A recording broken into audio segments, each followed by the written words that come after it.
Hello everybody and welcome to today's video.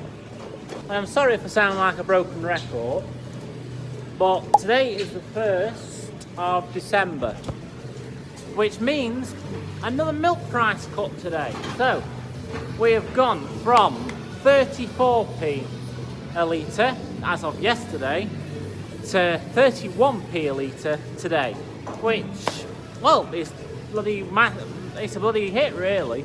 It's a massive hit to a business like ours, family-run business. So it's mad to think that just 5 weeks ago we were getting 40p a litre for our milk, which is 9p more than we're getting now. So 5 weeks ago, our bulk tank of milk was getting us about £300 a day more than it is now. And nothing's changed. The quality of the milk's still good. The quality's not changed. Still the same milk. But it's now been devalued, shall we say. Devalued below the cost of production. So, and if that wasn't enough, right, we don't know what we're going to get for our milk in January yet.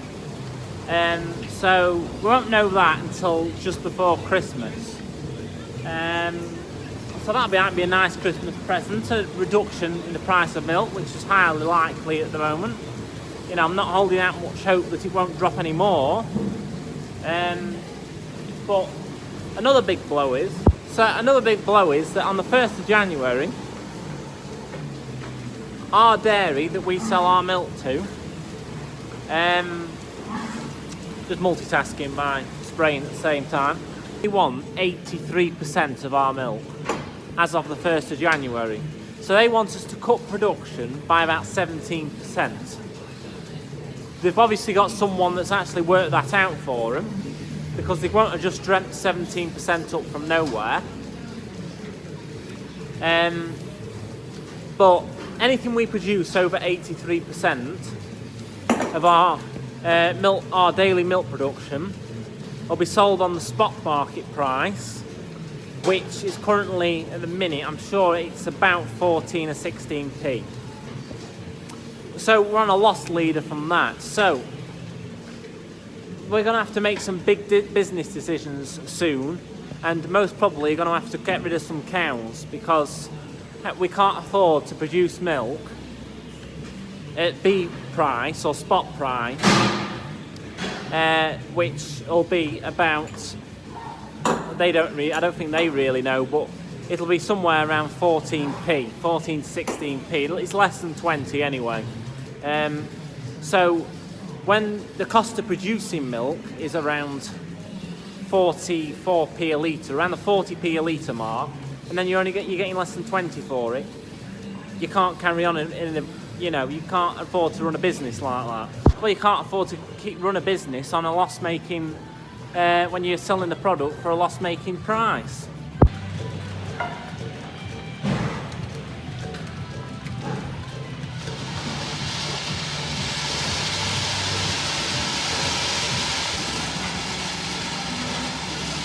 So I know that sounds quite rough, because I do emphasise we're a family-run business and we can absorb a certain amount of cost of a loss leading, when we're losing money like we are, because the milk price is below a sustainable level. But it's a real life problem, this, and we're going to have to do something.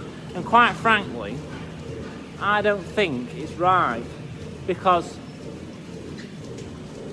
they keep saying there's too much milk about, hence why they're wanting us to cut production 83%.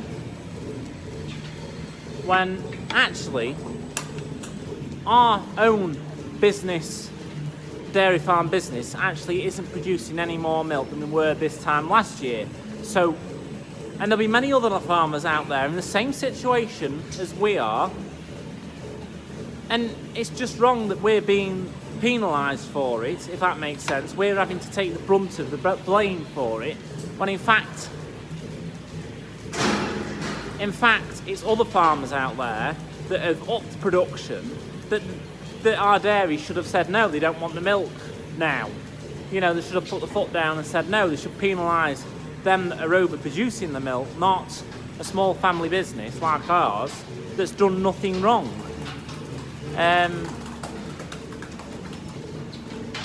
So quite frankly, I think that's quite wrong, and they're actually pushing us to the point, we're literally near enough at the point now where we're actually thinking, how long can we actually carry on? How long can we survive at 31p a litre? Because quite frankly, it's not viable. And I know it's sad to think about it, but if it carries on, you're producing milk at an unsustainable level, how can you carry on running a business at that? Now, we do have another source of income, well, two sources of income on our farm, and one of them is cull cows, like I've already said. We, cull cows, and you get money back for them when you send them to killing. Basically, when a cow comes to end of its life. The average age, actually, of our cull cows, well, we actually sent some last week. I think the average age of them were about 8 to 9 year old. So that's very good going for a dairy farm, because not a lot of dairy farms like ours will actually get cows to that age. They'll normally go before they get to that old. That's another subject. But that's another source of income, cull cows, and the other one is beef calves. So I'll put a clip in now of that. So we're in a calving shed at the minute, and you can see we've got a lot of beef calves. But this is what's subsidising the milk price at the minute. Got one there that's not very old, it's only about a day old, that one, it was only born yesterday. There's another Angus in here that was only born yesterday. It's up there. Have a look at these couple of these beef calves. These are really good calves. I mean, look at that for a Belgian Blue. Belgian Blue bull, that. Got a Limousin bull there. We've actually got some more in another shed as well. But I just thought I'd just show you these ones. I mean, that's a good calf, that one. He'll be going sometime this week, I think. Along with that Limousin, red Limousin there, that one. He'll be going this week, I think. There's another blue somewhere that's going as well. Oh, I think it's this one here, sat here. In there, another blue bull. But this is what's keeping us going, really. The milk price might be rubbish. You know, it's at an unsustainable level, but you've got calves like that being born. And we generally calve most of the cows during the winter months to beef, just because it means we can get rid of them and have a good turnover, and they're not taking up, occupying shed space. Because like he'll be, I think he's about 3 weeks old, that one, maybe 4 weeks. So in 4 weeks he's been born, and then he'll be leaving. That little one there in front of him, just there, he's only about a week old. Them three stood, two stood there, one sat there, and where's the other one? The other one there, not very old at all. They're probably only a week old as well. But this is why we can afford to keep going, really, because you get a calf like that. I mean, he's easily worth, I'd say 300, maybe near £400. So, like, he can sell him, you can pay some bills. It's not really what you want to be doing in farming, but a good calf price at the minute, well, I say good, it's dropped from what it was in the spring, means, you know, it's subsidising the milk check, if that makes sense, which has crashed. There's 10 in here altogether, including these two that were only born yesterday. But you work that out if the average, well, I mean, that Angus there, when he's older, he'll probably only be worth probably 200, but if the average like 250 a calf, you know, it's £2.5 grand.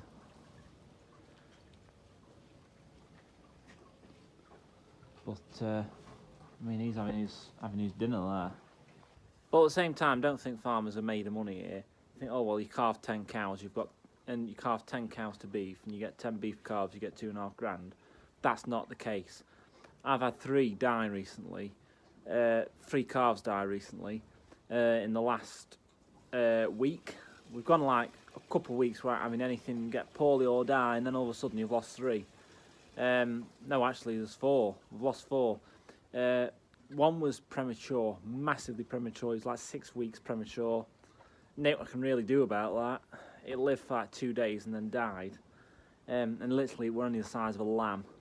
Then there was, I think one were it wasn't in this shed. It was in the other calving shed, and it got lied on by a cow.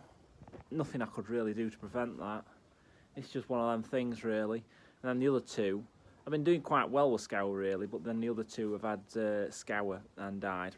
So, but I try my best to keep them all living, but don't think for 1 second that farmers, you know, might have had 10 cows calved, but 4 of them, well, they weren't 4 out of 10, probably 4 out of 16 have lost, you know, died, but you know, that's farming for you. It is life and death. You are dealing with life and death on a daily basis, and you just got to think, well, how can I prevent them? How could I have prevented them 4 from dying? And 6 weeks premature. Really, nothing I could have done about that. And actually, it's the 3rd one in about 2 months they've had premature, and they've all been Herefords. So that was annoying. One been lied on. I mean, I could take them all out and suckle them myself rather than leaving them on the cows. But that's extra work, and it does work quite well. It's just, what are the odds of a calf getting lied on? Not very high, but it does happen sometimes. And the other 2 were scour. I jabbed them all. I jabbed them both antibiotics as soon as I saw they got scour. Still didn't make it, but I did try, and I do give them all a tube as soon as they're born that helps prevent scour. And then I dose them for a week as well with some other medication to help them stopping getting scour. But 2, obviously, it didn't work on, which sometimes it doesn't. But hey ho, it's one of them. At the end of the day, he's a grand calf. You end up with some good calves like him. I mean, even him that's only a week old, he's got a good makings of a good calf, and in there. But about in another 10 days, he'll be, this one here, will be probably the size of that one over there. When he's gone, definitely, because he's probably having the lion's share of the milk here.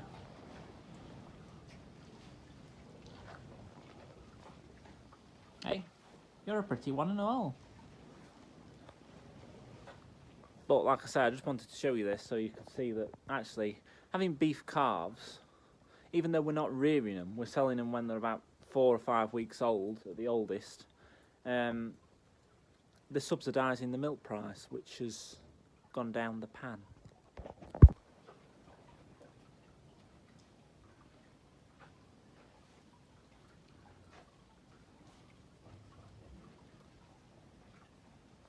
So, like I say in that clip, we got an income from beef calves, which is subsidising the milk check, basically, the money we earn from selling the milk. But like I say though, I just need to emphasise, you're not going to get rich from selling beef calves. You're not going to get rich from it. But it's helping subsidise a lower milk price. Also, there's other ways we can cut costs on producing milk to make it more of a sustainable level. But to find a saving of about 9p a litre out of your milk check is quite a large lump to find, especially when you've got really high running costs. I mean, not just me, it'd be every farmer out there. Electricity, for one, that's not cheap. And this parlour uses a lot of it, all parlours do. You also got water, your water bill. Cows need water to drink. You've got to buy that, unless you've got a borehole or a spring. Not only that, you've got, like round here, a couple of other farmers round here have got boreholes, but they soon dry up round here just because of the ground we're on. If you don't know what a borehole is, basically, you drill down under the ground and you'll find a reservoir of water and then pump that up and use it on the farm. You can't use it for certain things though, like washing the line out, I don't think, in the parlour, or dairy, but we've strayed onto another subject here. But diesel, machinery, feeding your cows, mucking them out and everything. Diesel's not cheap. Normally you've either got a mortgage or a rent to find money for. So again, it's not, at the end of the day, it's going to push a lot of farmers like myself, I mean it could do, out of business. I mean, we don't have a high staff bill, if that makes sense. We haven't got a lot of staff to find a wage for, but a lot of bigger farms will. But anyway, I'd like to just apologise for the ranting videos, because I know I've done it quite a bit just lately, but I'm trying to use the power of my YouTube channel, YouTube audience, shall we say, to get people that actually aren't in farming, or are in farming but not specifically in dairy farming, to just understand that dairy farmers are actually on his knees now. You know, dairy farming is on its knees. We're in turmoil. We're losing money. And quite frankly, I think, you know, a personal situation here, being treated a bit unfairly, because we've not upped production. We're not producing more milk than we were this time last year. So why are we being told we've got to produce less milk? You know, has demand dropped? I don't think so. Also, I did a video last week of when I did the cost, how much does it cost for, how much money goes back to the dairy farmer out of that 4-pint carton of milk. It might come across a bit misleading, that, because there's farmers out there that are actually on supermarket contracts, and basically we're not on that. We're not on that, but the majority of that milk that's sold in 4-pint cartons will come from farms that are on supermarket contracts, whereas my milk, I'm not 100% certain where it goes, but the dairy that we sell our milk to did used to have a contract with Cadbury's, I think.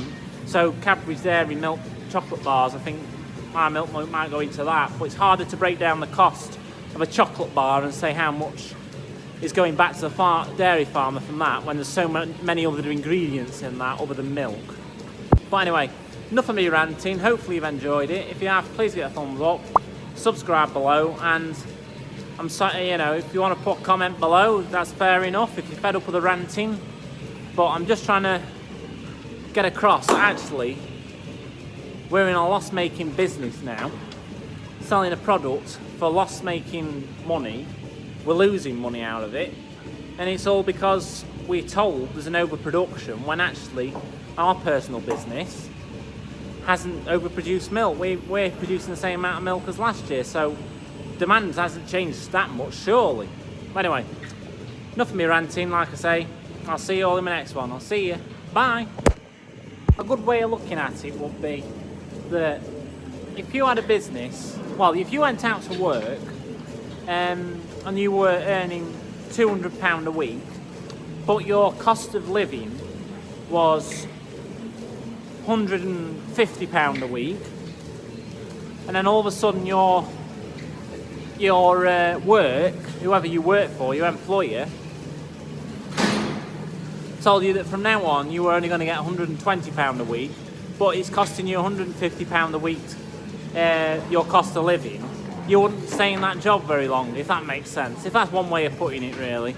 You know, you'd be looking for another job, because you won't be able to afford to live, if that makes sense. I might have just made that sound too overcomplicated. But at the end of the day, if you get it, you get it.